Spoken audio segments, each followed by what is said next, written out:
Et salut, c'est Chica. Donc, je suis là aujourd'hui pour vous présenter comment on navigue dans les dossiers, puisque certaines personnes n'ont toujours pas compris que les premiers tutos que j'avais fait étaient en 1.6.4. Donc, je vais vous remémorer, je précise. Actuellement, nous sommes en 1.7.10 avec un OpenOS en 1.6, comme vous voyez. Donc, beaucoup de choses ont été modifiées, comme je le disais dans les précédents tutos, et y compris les dossiers qui sont affichés, puisque il n'y avait pas d'architecture gérée. C'est-à-dire qu'en fait, peu importe le dossier dans lequel vous étiez, vous voyez tout ce qui se trouvait dans le PC. Et là, actuellement, quand vous faites ls, vous avez uniquement les informations se trouvant dans le dossier dans lequel vous êtes. Pour remonter sur un dossier précédent, ça, je vous reporte sur les tutos de Computercraft qui vous explique comment naviguer dans les dossiers. C'est un peu comme quand vous naviguez naviguez dans les dossiers avec le commande MS-DOS de chez Windows. Faites cd points et là vous voyez que mon home a changé, je n'ai plus home. Et si je fais ls, oh, plein de dossiers, voilà. Donc là par exemple je vais aller dans le dossier bin, je fais cd espace bin, et là je me retrouve dans le dossier bin, je fais ls, et là j'ai tous les programmes qui sont installés, donc vous marquerez qu'on en connaît beaucoup, components, LUA, Mount, RC, RMDIR, source, lesquels j'utilise souvent, set, reboot, echo non, alias non, date ça m'a jamais été, edit.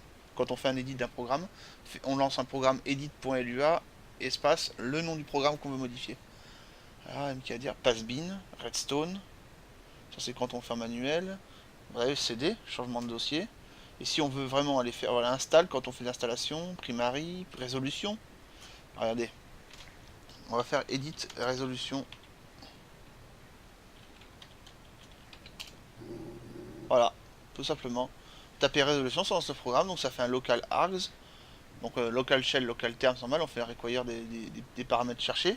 Local args égale shell.parse. Donc on crée un dossier shell. Enfin voilà, c'est particulier, on va chercher shell, je sais plus comment ça marche, j'ai pas envie de me casser les pieds à vous expliquer. Voilà, local GPU, on va chercher la carte graphique. Donc si l'argument est à 0, donc zen on rend directement, on récupère WH et on réécrit WH en fait, le préféré, donc weight, height, largeur, hauteur. Voilà. Si l'argument est différent de 2, et il décrit comment on utilise la commande. Et si par contre on a argument 1, on n'a pas, donc si on a des arguments égale 0, ou si on a des arguments différents à 2, voilà ce qu'il fait. Si par exemple on a un argument, on a deux arguments, c'est-à-dire donc nos résolutions, admettons mes résolutions 63-25, résolution que je dis souvent.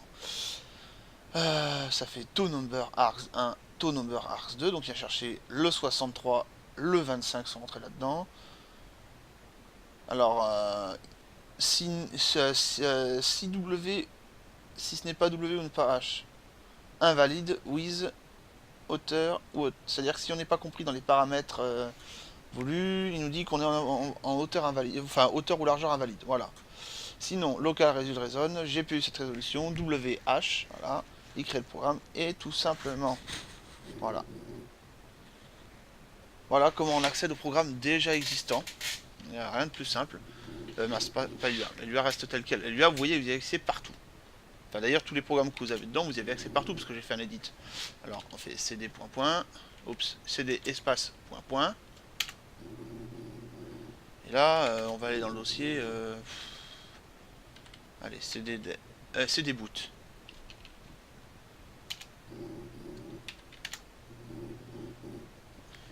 Composant, file system.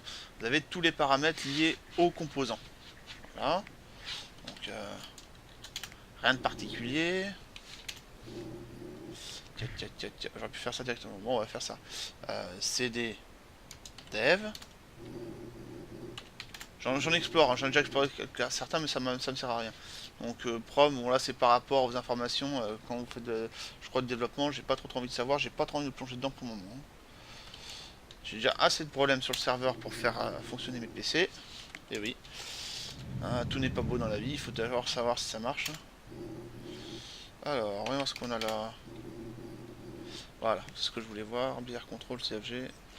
Donc ça, vous voyez, BR Control, c'est pour le contrôle de Big Reactor, c'est un programme qui est déjà sur le net, hein, c'est sur le site de forum d'Open Computers, hein, oc.ci.li, hein, je vous conseille d'y aller, c'est fandard parce que vous avez pas mal de programmes. Alors là, mince. Pourquoi je lance ce programme? D'accord, ok, j'ai compris. Ça, c'est en fait lorsque vous lancez un programme qui s'appelle brgc-ctrl. Oups. brgc-ctrl, voilà. Alors, si je sais lancer ça, c'est parce que simplement je suis allé poser les questions de ce que je vais, comment je vais m'en servir. Comme je suis pas très trouvé en anglais. Ici, je relance. Indépendante false. D'accord, ok, j'ai compris. Ça n'a rien à voir. En fait, c'est sauvegarde. J'ai compris ce que c'est. C'est il sauvegarde les données en fait lorsque vous lancez le programme. Le programme, j'y suis pas encore. Voilà. Donc cd point.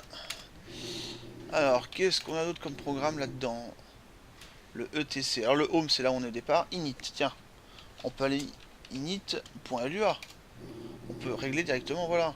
Il vous fait tout le système. Vous pouvez demander directement à la fin. Donc GOS version, voilà, il lance son programme. Et à la fin, normalement, voilà, il fait une boucle. XP call, etc., etc., etc. Voilà. Voyons voir. Presse à tout continue. Ah oui, ça c'est quand vous faites le lancement du programme. Mais en fait, vous pouvez. C'est en statut d'initialisation. Running Bootstrap. Ah oui, d'accord, voilà. Il fait l'initialisation tout d'abord. Il va tester si les programmes sont installés. Ensuite, il va tester s'il y a une disquette. Et ensuite, il va tester en fait s'il y a quelque chose. Voilà. Et donc, au final, c'est normal qu'on fasse ça. Et en fait, il faut monter en plein milieu du programme. Quand on fait. Il faut trouver la partie où ça se fait. Je suis désolé, j'ai une mauvaise connexion en ce moment. Donc, j'ai des petits retards dans les commandes que j'effectue. Enfin voilà. Bon, ce sera à explorer, il faudra que je voie ça exactement. Alors, edit lib.lua. Non, mince. C'est des lib, pardon. Et là, regarde ce qu'on a. Bit 32, colors, tiens, ça vous rappelle rien. Event, oh tiens, internet, oh, keyboard, package, process, sérialisation, shell.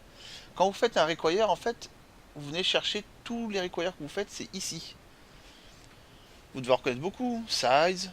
Alors transform, non, j'utilise jamais. Texte non plus. Terme.lua, quand on fait un terme require terme. Shell. Serialisation. Process. Package. Internet, ça c'est quand on utilise généralement le fichier qui est présent. Enfin, quand on utilise du passbin, donc il passe par cette commande là. Colors et Event, on s'en sert beaucoup. Les autres, je m'en sers jamais. Je dois dire que je m'en suis jamais servi et j'ai jamais eu l'occasion d'en servir. Peut-être que plus tard on verra. Alors ensuite, qu'est-ce qu'on a? MNT. CD MNT. On a AEF. On a encore un dossier. Donc on fait. Ah oui, je précise, dossier c'est en bleu. Programme important lié à l'ordinateur c'est en vert. Et programme que vous créez c'est en blanc. Et voilà, vous avez encore un ordinateur présent dans le truc. Alors je crois que c'est. Vous allez chercher en fait. Je dis pas de bêtises. AEF, si je regarde. AEF. En fait, c'est les données du disque dur. Et si on est assez malin, on refait un CD home. Mince. Juste un M.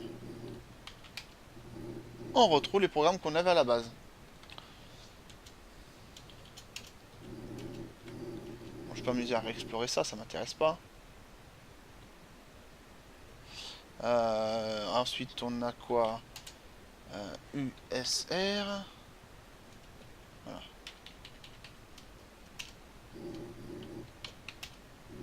Voilà. Là, on a encore les trucs. Alors, CD, pin. Voilà, c'est ce que je voulais chercher. Voilà, c'est ces paramètres-là que je cherchais. Voilà. Bon, enfin voilà. On va se quitter là-dessus pour le moment, parce que le but, c'est juste de vous montrer comment on naviguait. Voilà. Bon, j'espère que ça vous a plu, ça vous a renseigné. C'est vraiment un petit tuto. Il sert vraiment juste pour ça. Je vous souhaite une bonne journée et à ciao. Bon dimanche.